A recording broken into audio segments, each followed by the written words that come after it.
Gilgamesh claimed for himself every bride on their wedding night. No one could stop him, no one could oppose him. He was 2/3 Anunnaki god.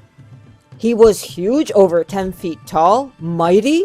He had an army at his beck and call. There was no stopping him until Shamhat brought Enkidu to Uruk. And if you'd like to catch up with the Epic of Gilgamesh, this is a playlist.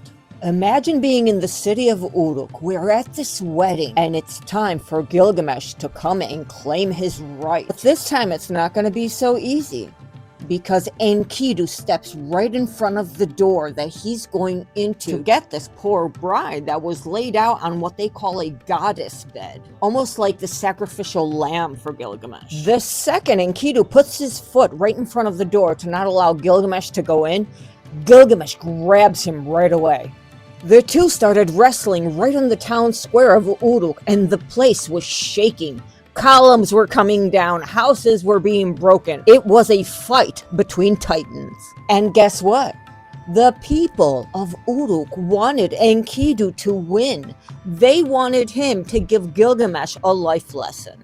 After making all of the walls of Uruk tremble, the fight was over.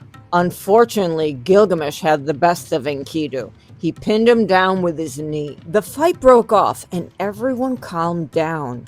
Now was a moment where Gilgamesh and Enkidu both realized the strength of their opponent and almost created this kind of bond between them. Enkidu at this point decides to approach Gilgamesh in conversation. And he tells him that he understands that he is his better, that he understands that he has been given this God-given right to rule over Uruk and all of the cities. He tells him that he understands that since his first breath from the goddess that birthed everything was his. However, he told Gilgamesh that it was time to drop this thing of him taking the bride on the night that it was intended for the bride's groom. He was like, bruh, that's nasty. He said to Gilgamesh, dude, you're blessed by the gods. You have everything. So he advised Gilgamesh, just drop this tradition totally. It would be a magnificent thing if you would just stop. Drop it completely. Gilgamesh finally agreed. And guess what? They hugged and kissed it out. Yes, they kissed it out. And this is how the bromance started between Enkidu and Gilgamesh. This is when Gilgamesh decided that he wanted to introduce Enkidu to his mother, the goddess Ninsun. Like, are they making their bromance official? Now, the goddess Ninsun, she reprimanded Enkidu. She's like, why did you attack my son? Listen to what a low blow she gave him. She started attacking Enkidu for the fact that he was motherless and brotherless. Huh? What's that all about?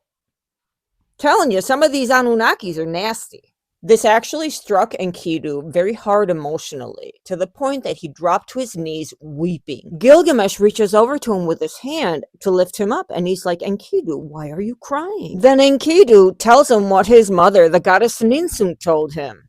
Now, in response to this, Gilgamesh tells Enkidu, don't worry, my friend. Let's go out and slay the monster Humbaba.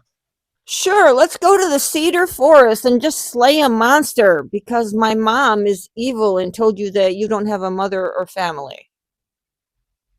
Okay. Enkidu is no longer sad. He was flabbergasted.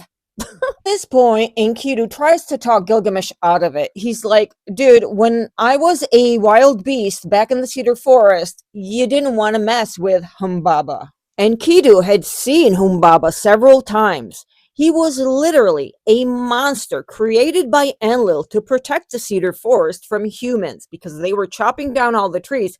And Enlil was like, no, this is my forest. And Humbaba is described as a dragon. Like he spits fire, has a very fierce and scary voice, can control movement across acres and acres of this forest. He even told Gilgamesh that even the lesser gods could not combat Humbaba.